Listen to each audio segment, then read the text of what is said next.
in this speech, we got to choose any topic that we wanted to choose, and I chose healthy relationships. The reason I chose this topic is because relationships are very important. No matter what, this is how we interact in family, in friends, in the workplace, in church settings, whatever setting, relationships kind of keep the world going around. So we chose this topic. So as an imagery we're going to start with is gathering pictures in our mind. The first thing we're going to do is picture what the world would be like with technology, as of today basically. With technology, does everyone have an image in their mind what that would look like? Yes. Yes? Yes, okay. Now picture the world without any technology, what that would look like. Everyone have an image? I have mine. Yeah? Yes. Okay, does anyone want to share what that would look like in their mind?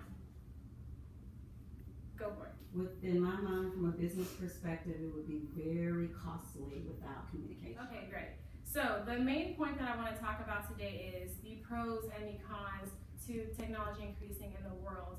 Nowadays, we live in a world where technology is increasing rapidly, no matter what, it's nonstop. And there's benefits to that, and our world is continuing to evolve with that technology. But on the other hand, it's also creating a lack of social environment between people face to face.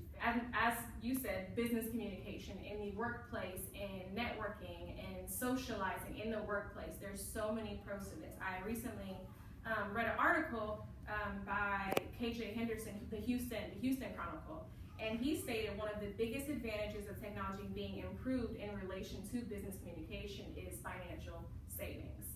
So with this in mind, it is so easy for communication to take place, but is it cost effective? And that's a very important thing. So for example, I'll use the first example is long distance phone calls. We all remember, well, I don't know if you guys remember that time, but there was a time where there's long distance phone calls that had to be made, and they were, you get the bill in the mail and what? It'd be sky high. Nowadays we have things such as what? WhatsApp to make these costs disappear. So you have long distance calls and now you have WhatsApp. The second thing I'm going to bring is postal mail. We have a mailing system. I remember when I was in middle school, and there'd be, like little guys that I see that I like, and we have to write letters, fold them up all cute and whatever, and then you kind of take 3 days to get it to them, then you have to write you back, and then you get it back, you got to find out, check yes or no, all that stuff. Nowadays we have text messaging. Boom, done, cost effective. And then in the workplace, there's also emails. There's teleconferences, there's video conferencing, there's everything. There's all types of apps and technology made specifically to make business communication cost effective in the long run, and also increases speed as well. It takes forever to get things communicated, and this creates efficiency and a less amount of time to use these things to be done.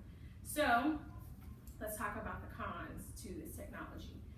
Now, what's important to me is interaction with people, and this is a very hard thing. Human interaction and socializing is very, very important, and this is minimized with technology.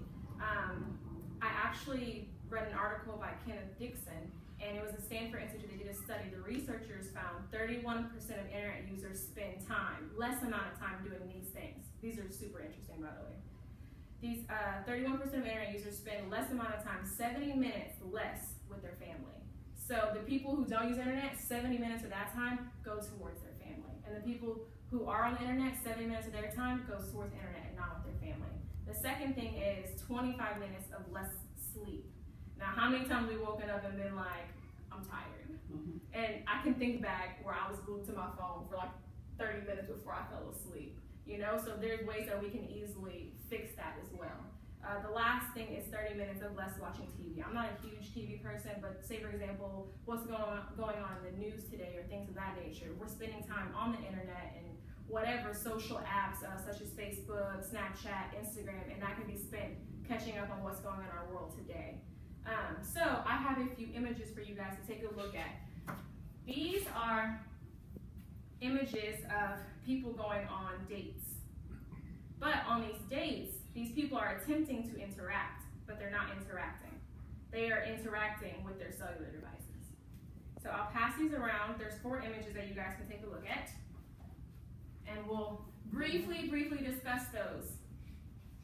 So you'll see someone in the bed, they're snuggling before it's time to go to sleep, and one of the girls is on the phone. Another couple is on a date, they're both on their phones. One couple's in the movie, she's probably nudging him, telling him to put his phone down. He's watching probably like a video on World Star, something like that.